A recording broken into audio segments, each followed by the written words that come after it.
여러분 안녕하십니까? 의정도폭의 임평순입니다. 네, 안녕하세요. 노경미입니다. 자, 대한민국의 노인 인구가 계속해서 늘어나고 있습니다. 네. 통계청이 조사한 2017년 인구주택 총조사에 따르면요. 65세 이상 인구 비율이 14%를 넘어가면서 고령 사회에 진입했다고 합니다. 네, 점점 심화되는 고령화 사회에서 맞춰서 우리 경기도의회가 여러 가지 노력을 기울이고 있다고 합니다. 네, 그렇습니다. 우선 저소득 노인 장기 요양급여 이용 지원 조례를 제정을 했는데요. 이 노인성 질병 등을 이유로 혼자서 생활하기 어려운 저소득 노인에게 장기 요양급여를 지급하고 있고요. 네, 또 경로식당 무료 급식과 식사 배달 서비스는 물론요. 지역 곳곳에 어르신 즐김터를 만들어서 여가 생활을 돕는 등 아주 여러 가지 활동을 펼치고 있다고 합니다. 앞으로도 좋은 정책들 많이 펼쳐주시길 바라겠습니다. 네, 그럼 오늘 의정돋보기 바로 시작을 해볼 텐데요. 주인공부터 화면으로 만나보시죠. 파주시 금촌 123동 원롱면 파주면의 김경일 의원. 1966년생으로 건국대학교 경영학과를 졸업했습니다. 민주평화통일자문회의 파주시 협의회 자문위원, 더불어민주당 파주시 을 지방자치위원장 등으로 활동 중입니다.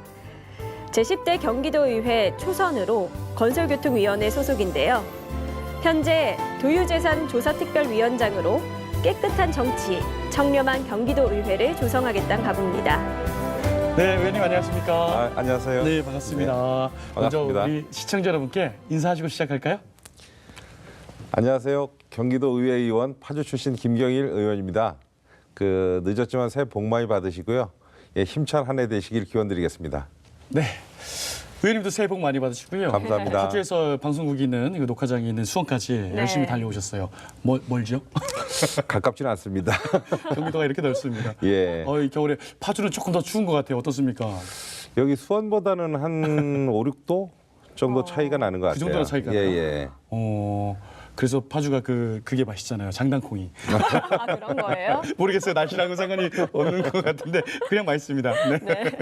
아, 근데 의원님 보시면 너무 이 풍채는 좋으시지만 또 네네. 얼굴은 또 부드러우셔가지고 네. 어떤 생각이 좀 드세요? 사업을 하셨던 분이세요. 아, 예. 어떤 사업을 하셨을까요? 사업을요? 네. 글쎄요. 덩치 보면 무섭게 약간 농담이고요. 네. 어떤 요식업에 근무하시지 않았을까? 감이 좋으신데요? 그렇습니까? 케이터링 사업을 하셨다고요? 네네네. 아, 네. 네, 좀 오래 하신 건가요? 어떻게? 예, 제가 한 10년 정도 했었죠. 그 전에 네. 다른 사업을 했었다가 캐터링 사업을 여기 의원 되기 전까지 한 10년 정도 했습니다. 그럼 꽤 오랜 기간 사업체를 꾸리셨던 건데 지금 이제 네네. 정치인으로서 또 새로운 도전을 하셨어요. 네네. 그 이유가 있으실까요? 제 출마의 변 같은 좀 말씀을 드리면 네. 저희 지역 자체가 제가 이제 좀 저희 지역에 있을 때 보면 제가 좀 개혁적인 생각을 좀 많이 했었어요. 네. 그러니까 보통 다른 분들이 생각하실지 어떨지 모르겠지만 저희 지역이 이게 접경 지역이라 그러니까 좀 상당히 좀 보수적이라고나 할까? 그런 생각이 많아서 네네. 그다음에 또 한 특정 정당이 한 몇십 년 동안 이게 집권을 하고 그러다 보니까 정서적으로나 경제적으로나 보니까 지역이 좀 침체되는 것 같고 그래서 이래서는 안 되지 않겠는가. 그래서 제가 좀 책임감 같은 것도 좀 있고 네네. 그다음에 지역을 좀 바꿔야 되겠다는 생각도 있고 해서 네. 좀 결심을 하고 출마를 하게 됐습니다. 우리 개혁 정치인 우리 의원님과 함께 오늘 이야기 나눠볼 텐데요. 네. 사업가 출신답게 어떤 기존의 정치인들과는 다른 어떤 네. 리더의 모습도 분명히 보이실 것 같아요. 네, 그리고 제가 조금 조사를 해봤었는데 또 네. 여러 사회단체 통해서 봉사도 많이 하셨더라고요. 이런 이력까지 더해져서 첫 선거셨는데도 불구하고 네. 당선 경기도 의원이 되신 거예요. 축하드립니다. 아유 감사드립니다. 너무 늦게 축하드렸네요. 조금 늦은 감이 있죠. 그래도 축하드립니다. 제10대 경기도의회가 출범된 지 이제 7개월이 어느덧 네네. 지났습니다. 되게 빨리 갔죠, 시간이. 예, 어떻게 간지는 모르겠어요. 그래서 조례도 좀 처음 만들어 보고 네네. 그래서 일을 굉장히 열심히 하려고 하는데 네. 그래서 그런지 시간은 상당히 빨리 간 것 같습니다. 그렇습니다. 예. 얼마나 열심히 일해 오셨는지 대표 발의 한 건에 또 발의안 36건. 와, 많이 하셨어요. 평균 한 달에 한 대여섯 건 정도 예. 이렇게 조례 제정에 힘쓰셨어요. 네, 그렇습니다. 네네. 그래서 얼마 전에요. 건교위 행정사무감사 또 우수 의원으로 네네. 선정이 되시기도 이걸 축하해드려야 하셨어요. 되는군요. 감사합니다. 그만큼 또 열심히 또 철저하게 준비해서 감시를 확실히 했다. 이렇게 또 평가받을 수가 있는 거죠. 네, 그렇습니다. 저희가 그러면은 이야기 나온 김에 네. 상임위인 건교위에 대해서 좀 말을 해볼까 합니다. 이 택시 산업에 대해서 관심이 많으시다고요. 산납금 제도 폐지 주장을 하고 계신다고 하는데 네. 좀 자세히 얘기를 들어볼까요?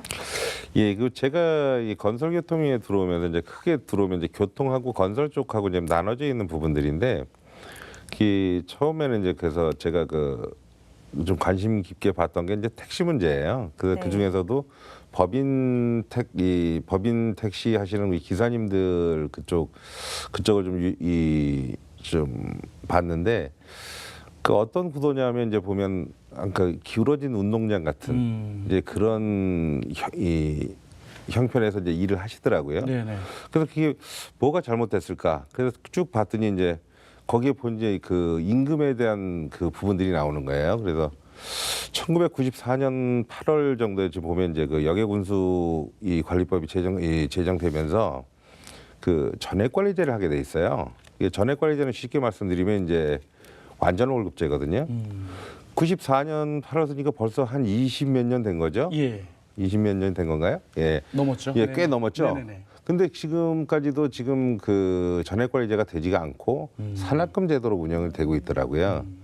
그래서 이건 아니지 않는가. 그다음에 그래서 좀 거기에 대한 이제 의문에서 이제 시작을 해서 이제 택시 저쪽을 이제 파헤치기 시작했어요. 파헤치기 시작했는데 그래서 지금 제가 이제 그 좀 얘기 길어지니까 이제 예. 그래서 제가 이번에 이제 발의한 그 조례 중에 예.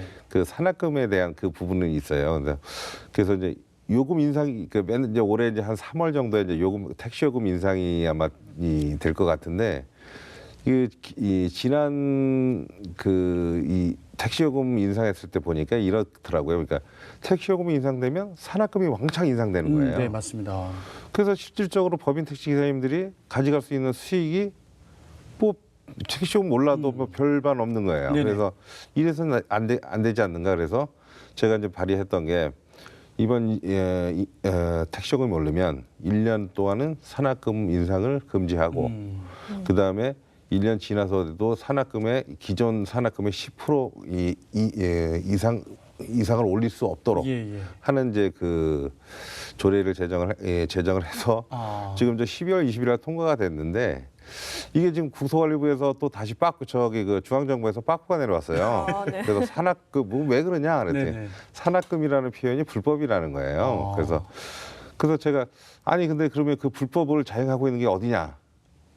그러면 1994년 8월 이후로는 산납금이라는 제도를 못 써야 돼요. 그렇군요. 네. 근데 제가 지금 그래서 이게 지금 그래서 이 용어 때문에 그런 건지 아니면 뭐 말 못할 무슨 사정이 있는지 뭔지는 모르겠지만 그래도 이게 전액관리제로 가기 전에 기사님들을 위해서는 이 과정이 필요하다고 생각을 한 거예요. 네네. 그래서 그 과도기적인 그 단계고 만약에 전액관리자가 다 받아들여진다면 저희가 다시 이 조례를 재개정해서 네네. 그 부분들은 할 예정이니까 네네. 그 좀 생각들을 좀 잘 하셔서 정말 이 법인 택시 기사님들 이 요금 오를 때 네네. 좀 그 수익이 좀 오를 수 있도록 이렇게 좀 처리를 했으면 좋겠습니다. 이 택시 문제는 뭐 중앙 언론에서도 굉장히 계속 이슈가 되고 있고 네네. 공유경제에 맞춰서 또 굉장히 택시 하시는 분들이 농성도 많이 펼치시고, 그런데 문제는 바로 지금 지적하신 산납금 문제가 늘 근본 문제로 대두됐었거든요.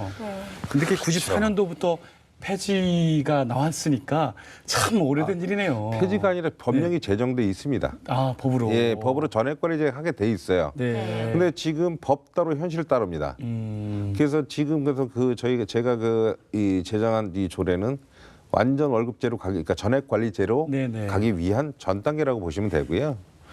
그렇게 하지 않고 지금 계속 이런 식으로 간다면 지금 이 생각보다 지금 제가 좀 시간이 너무 길어서 이제 우리 법인 택시 기사님들 그 입장을 다 여기서 다 말은 할 수 없지만 너무 힘든 상황이에요. 그 장시간 과로에다가 네. 그다음에 그 최저임금에 못 미치는 그런 임금 수준.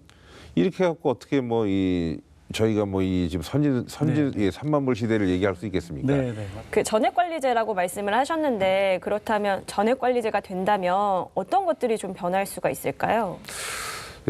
전액관리제가 된다면 이제 그 법인 택시 기사님들이 최소한의 삶을 영위할 수 있지 않을까. 지금보다는 좀 더 나은 삶을 살아갈 수 있지 않을까 하는 생각입니다. 그러니까 노동 시간이 좀 줄을 것 같고요. 수입은 좀 늘을 것 같고. 그래서 간단해요. 근데 이제 그 부분들을 여태 못한 거죠. 무엇보다 부담이 덜겠죠. 네, 네. 월급이 들어온다. 월급이 네. 지금보다는 네, 좀 네. 늘 것 같아요. 그렇죠. 네. 예. 지금은 어떻게든 산학금을 채워야 하기 때문에 하루 그렇죠. 18시간, 어저께 뉴스 보니까 20시간 지금 근무하시는 분들 계시더라고요. 제가 눈물이 나더라고요. 너무 그러니까 악조건에 있는 것이 요즘 예. 법인 택시 운전 안타깝죠. 기사님들이 애로사항이다. 알겠습니다. 산학금 제도 폐지 주장하시는 그런 것들 앞으로 한번 지켜보도록 하겠고요. 우리 경미 씨 오늘 의원님 모신 가장 큰 이유가 네. 이거잖아요. 도유재산 문제. 이거 한번 그렇죠. 질문 좀 한번 주세요. 네, 도유재산 네네. 이제 조사특별위원회에 대해서 저희가 좀 들어보려고 하는데 위원장으로 이제 선출이 되셨어요. 네네. 전반적인 거 좀 여쭤볼게요. 조사특위 구성 어떻게 되는지도 좀 궁금하고요. 또 활동 목적이라든지 뭐 기간이라든지 얘기해 주실 수 있을까요? 이 우선 뭐 위원님들은 15명으로 구성됐습니다. 15분. 그리고 기간은 2018년 12월부터 19년 6월 말까지 해서 180일간이고요. 네. 이게 좀 만약에 조사가 좀 미진하다 했을 때는 좀 연장도 가능한 사항인데 웬만하면 이제 6월 안쪽에 끝내려고 많이 노력을 하고 있습니다. 네. 네. 저는 이제 처음에는 도유재산? 이게 뭐지? 아, 사유재산이 있고 도유재산. 도외재산이구나. 도유재산이라는 말이 좀 와닿지는 않았어요, 사실은. 네네. 그 도유재산이면 곧 세금 내는 우리 도민들의 재산이거든요. 네, 잘 지켜야 하잖아요. 잘 지켜야 됩니다. 그래서 문제가 있었대요. 네, 현재 좀 문제가 되고 있는 것이 민선 4기 김문수 도지사 당시에 좀 위법 정황이 지금 제기가 되고 있습니다. 이에 대해서는 어떻게 진행되고 있는지 좀 궁금하거든요. 예, 저희가 이제 그 행감 때, 작년 2018년도 행감 때 이제 이 사항이 좀 불거져 나왔어요. 근데 시간도 한 2000 그때 한 2004년인가 그때 그 저기인데 삼성 이 메탄동에 있는 삼성전자. 경기도 네. 경기도 그 건설본부 부지를 네, 네. 삼성전자에 매각하는 과정에서 예, 예. 이 석연치 않은 부분들이 너무 많이 발견이 된 거예요. 네. 그래서 이게 어떻게 됐나 해서 질의하던 중에 이 부분들이 이제 저희 그 건설교통의 그 고양시 최승원 의원님 계신데 예. 이 의원님이 이제 질의를 하신 거예요. 그래서 질의 중에 이제 이 일이 이제 딱 나왔는데 그 뭐가 문제냐면 삼성전자가 그때 당시 이제 경제가 이제 IMF 이제 그 끝나면서 예. 2004년도니까 이제 막 그 뭐랄까 활활 타오를 때. 그러니까 예. 이제 어떻게 이제 우리 이제 벗어나고 그랬으니 예, 예. 많이 좀 발전해야 되지 않냐 해서 이제 그래서 이제 도에 요청을 해요. 예. 아 이거 이제 우리 그 이쪽 저기에 삼성전자가 여기에다가 연구센터를 세우겠다. 그래서 한 1000명 정도 뭐 고용도 하고 뭐 이렇게 하겠다고 해서 경기도가 사실 그래서 물어봤었어요. 그러면 그 건설본부에서는 이사 계획이 있었냐? 없었던 거예요. 근데 요청을 한 거죠. 그래서 경기도가 그러면 우리 건설본부를 이전하고 이걸 매각을 하겠다 해서 매각을 했는데 이게 몇 년 지나지 않아서 삼성전자가 이걸 이 연구센터를 짓는 게 소프트웨어 연구센터를 짓는 게 아니고 갑자기 삼성 SDS가 건물을 줘요. 네. 네. 그리고 거기에 뭐가 들어왔냐면 데이터 센터가 들어옵니다. 그러니까 데이터 센터가 뭐냐면 그때 당시에 서버를 놓는데요. 데이터 센터가. 그리고 이제 그 뒤에 이제 뭐라 하냐면 이제 그 삼성 SDS가 그 데이터 센터를 짓고 나서 이제 그 신문 기사를 냅니다. 예. 뭐라고 냈냐면 우리 인원 감축을 15% 이상 했다. 여기 지면서. 그러면 경기도 입장에서는 인력을 한 1000명 정도 인력 창출을 하고 뭐 그렇게 한다고 해서 그렇게 했는데 데이터 센터가 그때 당시에 지금은 이제 뭐 예를 들어서 뭐 인공지능도 생기고 뭐 여러 가지 뭐 이제 그 ICT나 이런 부분들이 많이 발전해서 그때하고 지금하고 이제 그 비교하는 게 무리지만 그때 당시에는 뭐냐면 서버를 놓는 공간이에요. 그러니까 사람이 막 그렇게 많은 큰 네. 그 들어가는 저기가 아닌 거죠. 그러니까 관리하는 사람만 몇 사람 있으면 되는 거예요. 네네. 그렇게 되니까 의원들 입장에서 이걸 질의하다 보니까 이 바뀌었잖아요 지금. 네네. 거기다 또 더 이상한 건 뭐냐면 거기 그걸 매각하면서 10년 동안 그 이 용도 외나 뭐 예를 들어서 그 도시계획 그 부분들이 바뀌면 그 다시 매각을 취소할 수 있다는 그 특약 등기를 하나 달아요. 예. 그걸 2008년도에 삼성전자가 요청해서 예. 경기도가 그걸 또 풀어줍니다. 아. 그러니까 합리적인 의심이 자꾸 드는 거예요. 예. 네. 그래서 이걸 이제 하다가 이 도유 재산이 경기도민의 혈세가 들어간 이 도유 재산이 이렇게 좀 의혹이 있고 이런 부분들을 좀 명명백백하게 좀 밝히고 네. 이 도민들하고 시민께 이런 사항들이 또 있었으니 이거 어떡하겠어요? 이 의원들 입장에서는 네네. 그걸 또 밝혀서 그렇죠. 예, 지금 이제 그래서 지금 어떤 방향으로 가냐면 민선 4기, 5기, 6기 동안 있었던 꼭 이 부분만 아니라 그 도유 재산 매각에 관한 그 건들을 전수조사하자. 네. 네. 그래서 저희가 지금 특별조사위원회를 도유재산 특별조사위원회를 구성해서 네. 하게 된 이유입니다. 진짜 바빠지시겠네요 앞으로. 네. 엄청 많을 텐데 어쨌든 그 삼성전자 이야기는 뭐 15년 전 얘기로 또 네, 거슬러 네. 올라가야 되니까 굉장히 또 자료도 엄청 많을 것이고 조사할 것도 엄청 많을 것이고 어쨌든 불법 행위가 있었는지 좀 꼼꼼하게 살펴봐야 될 예. 도의원으로서 의무가 분명히 있다. 책임이 네, 있다면 책임 소재를 확실히 밝혀야 된다. 그런 그래서 그 말씀이시죠? 부분들도 이제 저희가 이제 그 방향은 그렇게 잡은 거예요. 그러니까 이제 만약에 책임질 일이 있으면 어느 분야든 책임질 일이 있으면 책임을 물어야 할 것이고 뭐 법적이든 도의적이든 책임을 물어야 할 것이고 앞으로는 좀 투명하게 뭐 도유재산이나 이런 부분들이 예를 들어서 이렇게 나가게 되면 그러니까 매각을 하거나 임대를 하게 되면 좀 투명하게 가야 되지 않냐. 이거는 사실 지금 저희 의원들이 사실 그 감시도 좀 잘하고 네네. 그런 일을 잘하라고 뽑아놓으신 거 아니에요? 그렇죠. 네. 예. 그래서 이제 앞으로 이제 그렇게 가야 될 것이고요. 참 이걸 좀 접하면서 참 많은 생각을 좀 하게 됐습니다. 알겠습니다. 예. 네. 좀 뭐 그렇다면 이에 대한 구체적인 대책도 있으신가요? 방지하기 위한 대책도 또 뭐 마련하신 게 있으실까요? 지금 이제 지금 이제 그 대책은 이제 원인을 먼저 알아야 되거든요. 그래서 저희 조사위원회에서 이제 조사를 좀 세심하게 좀 해서 그다음에 아까 이제 조금 전에 말씀드렸지만 원인을 먼저 잡아내야 돼요. 그래서 책임 물을 부분들, 그다음에 제도상으로 그러니까 책임 물을 부분을 묻고, 그다음에 거기에서 나왔던 그 제도상의 미비점이나 앞으로 이제 그 가야 될 방향, 이 방향들도 저희 이제 그 조사위원님들하고 같이 만들고 연구를 해봐야 되겠죠. 그래서 저희 생각은 그냥 그 보면 이 법제 조항에 그러니까 인가 사항에 아예 저번에도 지금 이제 얼마 되지 않아서 그런데 인가하는 그 사항에다 그냥 그 특약 등기 같은 거 못 움직이게 네네. 그런 부분들 좀 넣어야 되는 그런 사항도 좀 만들어 놓고 여러 가지 방안을 좀 생각하고 있는데 네네. 그리고 이제 그 부분들은 저희가 조사를 이제 이어가면서 네네. 저희 위원님들하고 지금 같이 만들어 가겠습니다. 이제 초창기니까 네. 특별위원회 네네. 활동 한번 기대해 보도록 예. 하고요. 네. 우리 소중한 세금이니까 네네. 안전하게 지켜주길 바랍니다. 자, 이제 우리 지역구 이야기 한번 나눠보도록 하겠습니다. 네. 파주시. 예. 저도 파주시 자주 가곤 하는데 네. 요즘 뭐 남북 평화 무드가 조성이 쫙 돼서 파주시가 굉장히 바빠질 것 같아요. 비무장지대 인근에 경제 특구 유치에 나서지 않았습니까? 네. 유치 가능성 얼마나 보십니까? 저는 뭐 거의 99.9%가 아닐까 그래요? 생각합니다. 어, 그러니까 네. 파주를 빼고 통일경제 특구를 얘기할 수 있을까? 저는 불가능하다고 생각을 하고요. 네네. 예. 뭐 우선 제가 뭐 단적인 예를 들면 예.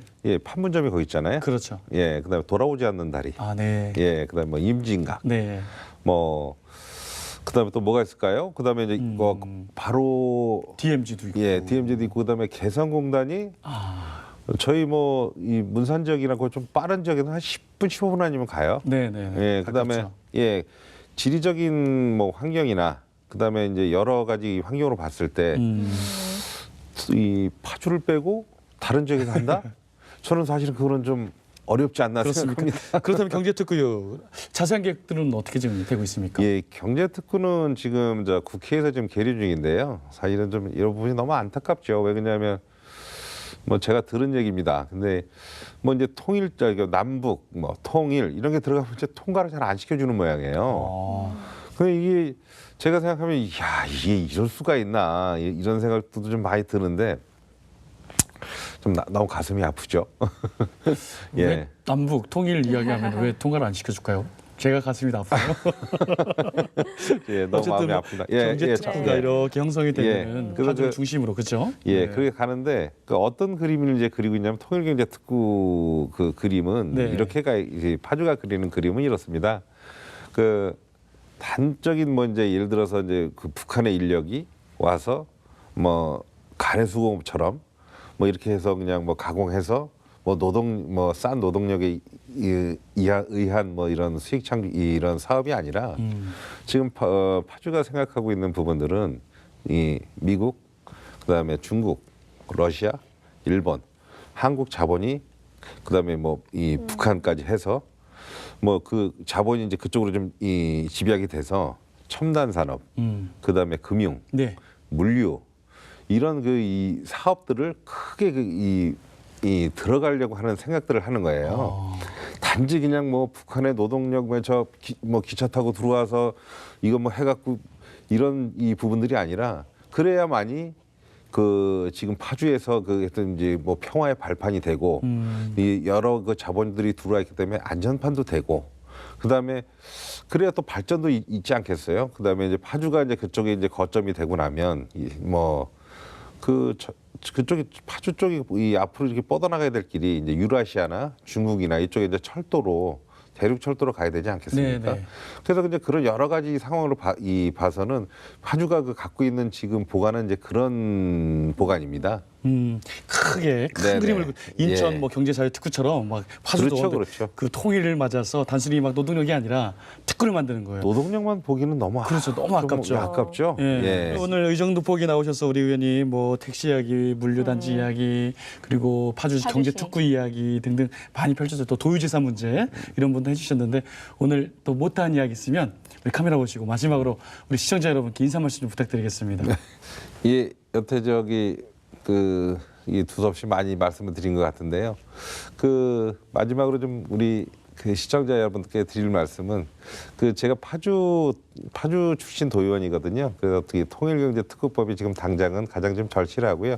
만약 통일경제특구법이 좀 빨리 제정이 돼서 시행이 된다면 이 파주 경제와 우리 그 통일 한국 그다음에 그 한반도 평화수도 파주시를 위해서 제가 최선을 다하겠다는 그 말씀을 드리면서 인사를 전하겠습니다. 감사합니다. 네, 감사합니다. 2019년도는 아마 파주시가 가장 경기도에서 또 대한민국에서 뜨거운 도시가 되지 않을까 생각이 듭니다. 파주시에서도 열심히 또 경기도에서도 열심히 뛰어주시길 바랍니다. 오늘 좋은 말씀 감사하고요. 제10대 경기도의 김경일 의원과 함께 이야기 나눠봤습니다. 오늘 고맙습니다. 감사합니다.